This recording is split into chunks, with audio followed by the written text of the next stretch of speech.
So I had removed the airbag module from the car and cut all the wiring, of course. So the rest of the wires are here under the dash. I found out that those two orange wires are actually what makes the airbag module communicate on the CAN bus. But it turns out that the ABS controller module will not boot if it cannot communicate with the airbag controller module.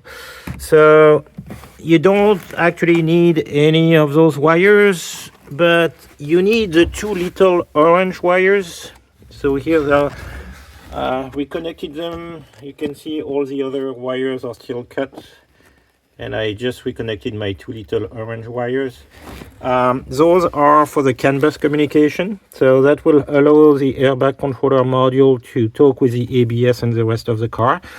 And so it still needs power, so all the ground cable, all the brown ones are together here going to the unit, and the black ones are the power ones, and they are also all together to power the unit.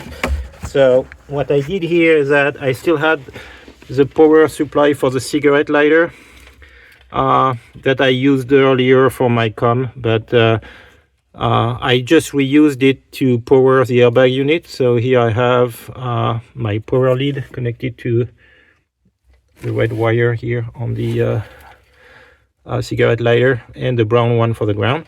So that powers the unit, and now the airbag can communicate back on the CAN bus on the original wires. So VCDS can now even communicate with the airbag module. Starting the car.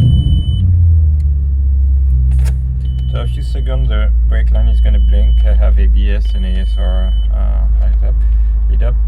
Start the car. No code.